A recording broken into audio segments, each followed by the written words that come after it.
everybody, Cobra here.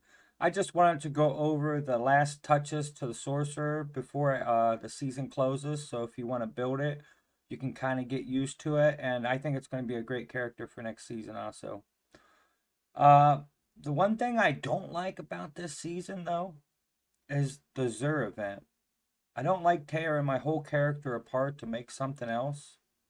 I mean, I did, but it would be nicer if maybe they would integrate it a little bit more because it's kind of lost me the last couple weeks on it. But we're going to keep on going. As I've been saying, season 3 is going to be good. We got some new games coming up. I know Path of Exile 2 is coming out, stuff like that. Pretty excited there. If Diablo doesn't pick up a little bit, I'm pretty sure we're going to swap over and check out that Path of Exile 2 as a main and just do some build guides for Diablo like we've been doing here at the end of the year. But the Sorcerer, best in slot for the helm, we're going to get right into it, is going to be the Godslayer crown, unfortunately. But I farmed and blood, sweat, and tears to get this Shaco, and by darn, I'm going to use it. So, Godslayer crown, though, is going to be one of your best in slots.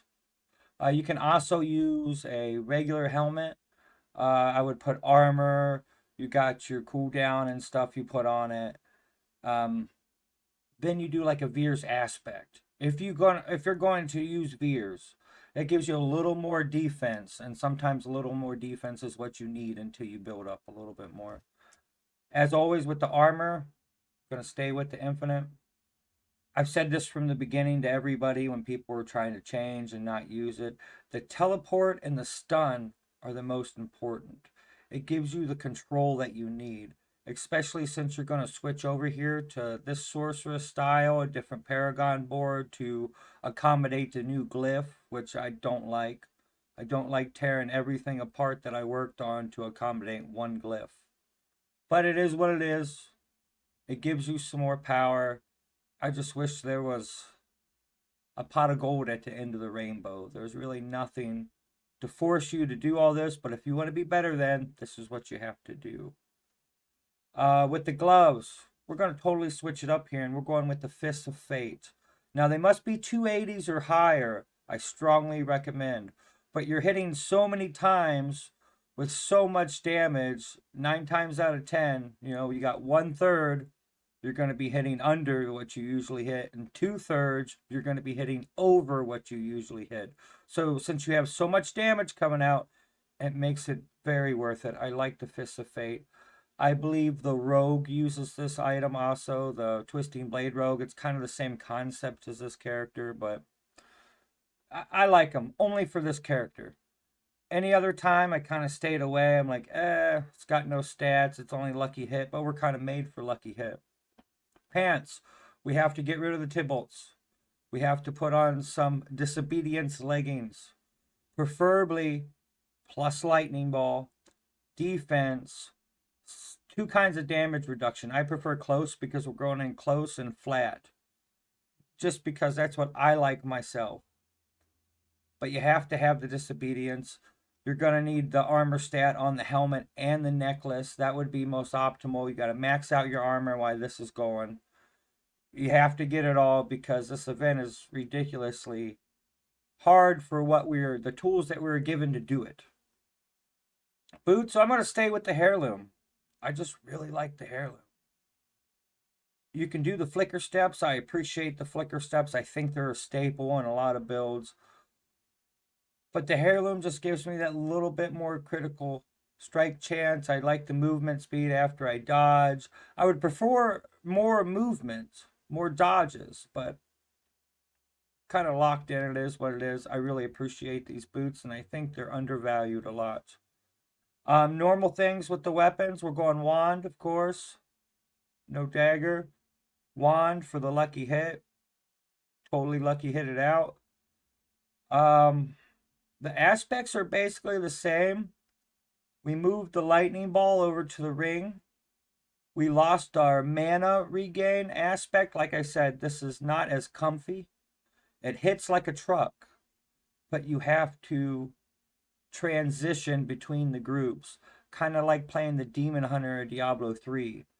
You burst in a group, you transition, you make sure your cooldowns are good, you make sure everything's right, and then you hit the next group and you transition. That's where that armor comes into play. Let you pull everybody together in that group in each room, and it makes your transitioning a little bit smoother instead of trying to pick them up all around the room here and there.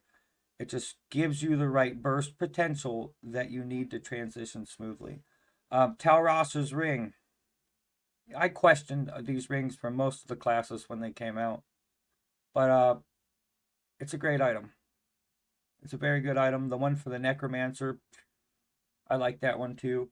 But I think all the rings have potential to be in a lot of builds. I really do like these rings. I think they kind of hit a home run with that one. What we're going to do on the amulet is we're going to get mastery skills. We're going to get cooldown. We're going to get mana reduction. And then either we're going to get movement speed for a critical hit, or preferably what I would really like is a percentage to armor. If you get that percentage to armor on your amulet and you get it on your helmet, you're going to be totally maxed out. You're not going to have to worry about it. And you could even possibly drop the disobedience for something else. But you have to use the disobedience until you're totally maxed out on armor. You want to be 100% max. Like I was saying before, I don't really agree with the event. I would like to bring the same character I built to do everything else and beat the whole season with, bring him up to the event, beat through it, get something at the end. You know what I mean? Or not even be able to get all the way through it, but at least work that character up instead of having to totally redo it. But I've learned a lot from redoing my character, so I hope they implement it in a better way next season. But if anybody is in need, to leave a comment in the comments below. We'll have the build guide in the comments below also, just like normal. It will be published on Mobilytics. Click it. It will show you all the skills that you need. It will show you the new Paragon board. One thing I really don't like is the new Paragon. You have to disassemble everything to get this glyph going. You have to have every node inside the bubble to get the glyph. Now, you can raise this a lot more levels, but like I said about a week or two ago, it kind of got me. I'm just not getting nothing at the end. I love grinding, but grinding just for busy work, it feels, and I don't like that. So, but if you leave a comment below, I got a couple stacks of crystals for Duriel left. 2 people, just tell me how to contact you. I'll get a hold with you, or add me, contact me. We'll give out what I have left. I have 100 of each left. So if anybody wants them before the season ends, just let me know. Give them to you for free and enjoy your runs. I just wanted to make this real quick and simple though. Thank you for being here. Sorry we have done less videos at the end of the year, but we got a new year and we're going to go strong.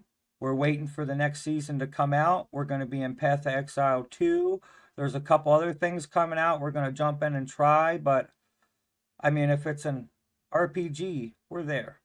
So, have a great time and be safe out there. Hey, thanks for sticking around. It means a lot. Here's another video. Don't forget to hit that like, ring that bell, comment, and subscribe. Thanks for watching, and be safe out there. Hey, I got something to say. I'm just so sick of hearing everyone complain.